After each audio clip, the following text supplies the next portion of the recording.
अस्सलाम वालेकुम dear student. उम्मीद करता हूँ खैरियत से होंगे आप। और आज का हमारा टॉपिक है law of conservation of angular momentum, जिसके तहत आप इस यूनिवर्स में अपनी इस फिजिकल लाइफ में बेहतरीन एग्जांपल्स देखते हैं और इसके कई फिनोमेनन को ऑब्जर्व कर रहे होते हैं। लेकिन ठीक तरीके से पता नहीं होता आपको। बहरहाल आज हम जानेंगे एंगुलर मोमेंटम। हम पढ़ चुके हैं, आज law of conservation of angular momentum के बारे में स्टडी करेंगे और इसके लिए हम प्रूव भी करेंगे कि एंगुलर मोमेंटम जो है वो क्या होता है, कंजर्व होता है या कांस्टेंट होता है in the absence of external torque. In the absence of external बेटा, तो अब जो है हम देखते हैं what is law of conservation of angular momentum. तो ऐसा सिस्टम जिसमें एंगुलर मोमेंटम कंजर्व है लेकिन उसकी भी कोई कंडीशन होगी। वो कंडीशन क्या है कि एक्सटर्नल टॉर्क जो है वो क्या होना चाहिए, एग्जिस्ट नहीं करना चाहिए। एक्सटर्नल टॉर्क जो है वो एग्जिस्ट नहीं करना चाहिए, यानी हम क्या कहते हैं, in the absence of external torque the angular momentum of the bodies remain conserve.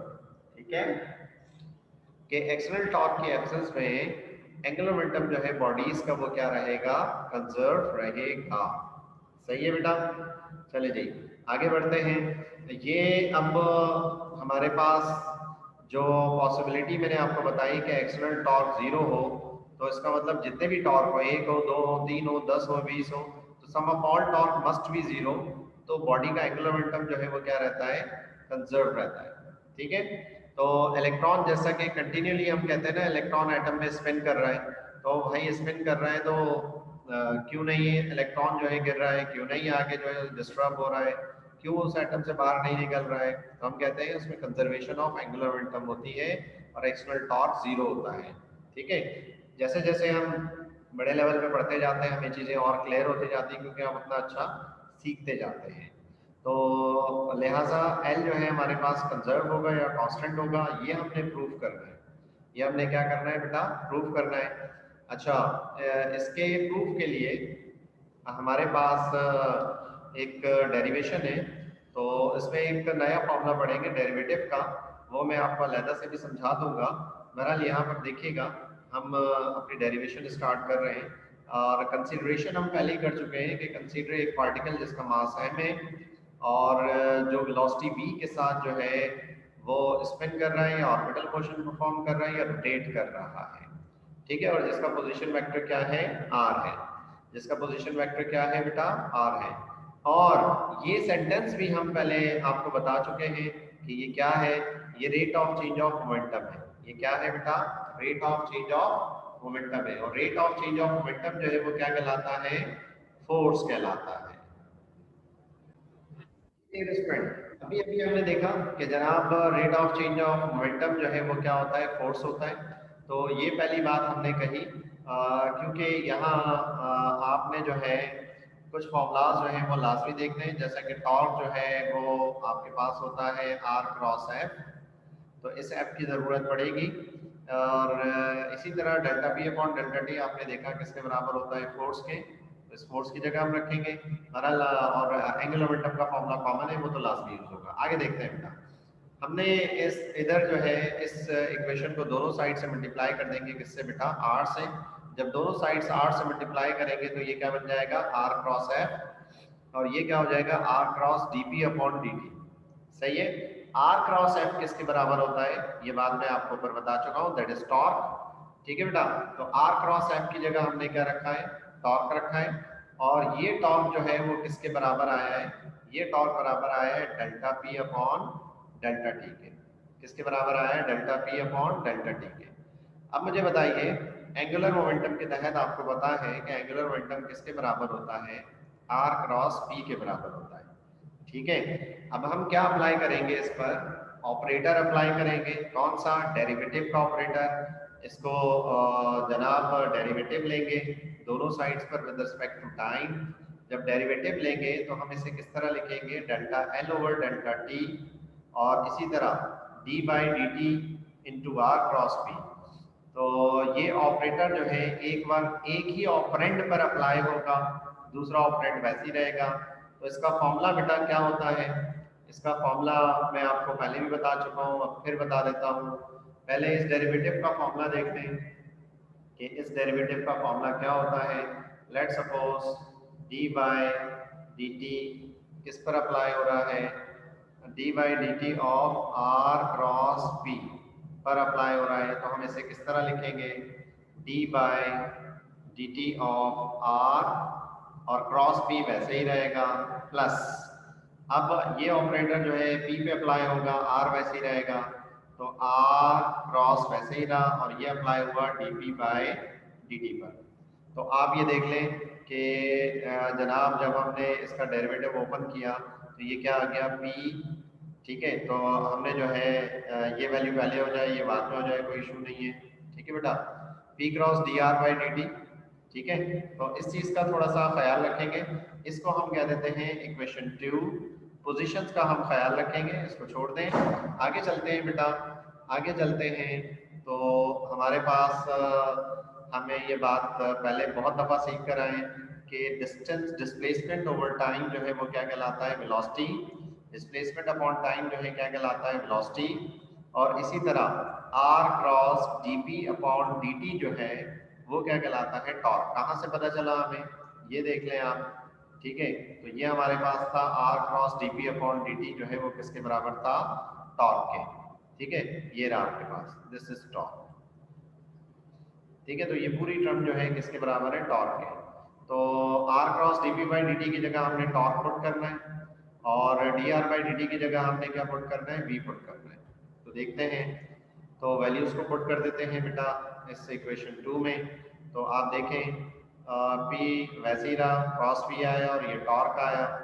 और आपको पता है लीनियर मोमेंटम जो है मास इनटू वेलोसिटी होता है, तो ये हम ले आए मास इनटू वेलोसिटी, ठीक है, p की जगह, और m हम स्केलर क्वांटिटी ये बाहर रखा। सेम वेक्टर का क्रॉस प्रोडक्ट जो है हमेशा क्या आता है बेटा? जीरो आता है। सेम वेक्टर का क्रॉस प्रोडक्ट क्या आता है? जीरो आता है, ठीक है। इसी तरह हमारे पास जो है ये वैल्यू क्या बचती है, हम देखते हैं आगे। ये वैल्यू हमारे पास बचती है D L by D T zero plus torque which is equal to delta L upon delta T. एक ही बात है। हमने कंडीशन पढ़ी थी, क्या कंडीशन पढ़ी थी?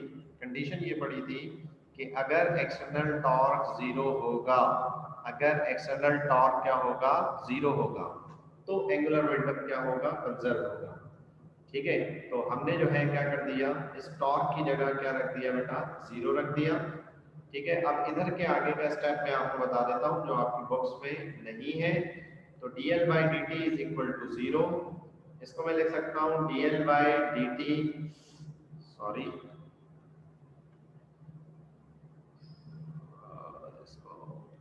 ओके, मैं ऐसे लिख रहा हूँ D L by D T is equal to zero, और इसे मैं आगे लिख रहा हूँ D L is equal to D T into zero.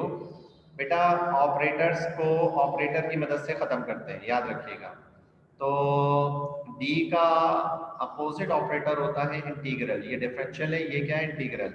जैसे जैसे आप कहते हैं कि जनाब प्लस का अपोजिट होता है माइनस, मल्टीप्लाई का अपोजिट होता है डिवाइड, इसी तरह डिफरेंशियल का अपोजिट होता है क्या? इंटीग्रल। तो इंटीग्रल ले लेते हैं दोनों तरफ, ठीक है, और ये जीरो इनके बीच में आएगा। फिर integral of zero of D T, तो ये जो आंसर देता है ये फिक्स आंसर देता है, ये देता है हमें कांस्टेंट। क्या देता है? कांस्टेंट। इंटीग्रल डी से खत्म होता है तो एल बचता है। तो आप फाइनली आंसर देखें कि एल बराबर किसके आता है? कांस्टेंट के।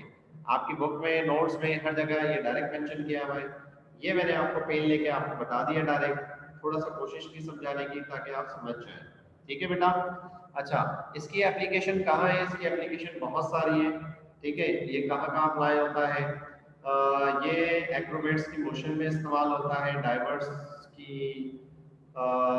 मोशन में अप्लाई होता है, डेंसर्स की मोशन में, आइस स्कैटर्स की मोशन में अप्लाई होता है, ठीक है बेटा।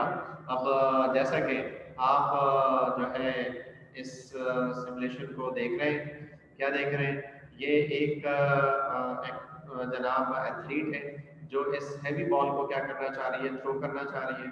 अब जरा दोबारा से देखिएगा, जब इसने जो है अपने इस हाथ की रस्सी को बहुत लंबे डिस्टेंस में रखा तो ये जो है बहुत स्लो मूव कर रही थी, और जैसे ही इसने अपने आप को श्रिंक करना शुरू किया तो इसकी ये रॉक और बॉडी ऑफ मास m जो है वो फास्टली वो रोटेट करना शुरू कर गया और लिहाजा ये बॉडी जो है फिर इतनी दूर थ्रो हो गई। In the similar manner dumbbells के एग्जांपल दे चुका हूँ कि जब ये r डिस्टेंस ज़्यादा रखेंगे तो आपके पास जो है ओमेगा कम होगा और I ज़्यादा होगा। जब ये r डिस्टेंस इतना सा r डिस्टेंस है ये कम रखेंगे तो ओमेगा ज़्यादा होगा और I कम होगा। दोनों केसेस में एंगुलर मोमेंटम जो है हमारे पास कंजर्व हो रहा होगा। ठीक है, अब आपने, मैं आपको यहाँ पर बता दूं, आपने एंगुलर मोमेंटम के दो फॉर्मूलास पढ़े। कौन कौन से बेटा? एक r क्रॉस p पढ़ा, दूसरा आपने I ओमेगा पढ़ा। ठीक है,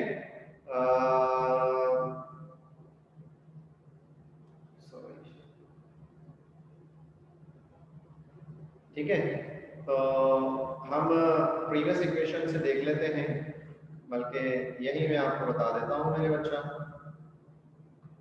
ठीक है, तो देखिएगा r क्रॉस p को हमने लिखा mvr और r को हमने लिखा, v को हमने लिखा था r ओमेगा। तो mr स्क्वायर जो है वो किसके बराबर आ गया था? I के, तो ये बन गया था I ओमेगा। तो ये कैसे आया? सिर्फ मैं कंफ्यूजन दूर करने के लिए आपको वहां ले जा रहा था, यह जगह थी तो मैंने चले यही बता देता हूँ। चलिए बेटा आगे देखते हैं। तो L जो है वो किसके बराबर आया आपके पास? I ओमेगा के और R क्रॉस P के।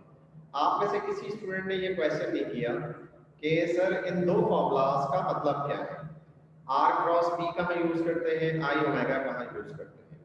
ठीक है बेटा, इन दैट केस ये जो आप देख रहे हैं डायग्राम और ये जो आप देख रहे हैं, इन दैट केस यानी जब बॉडी स्पिन कर रहा होगा तो हम I ओमेगा का सेंस यूज करेंगे।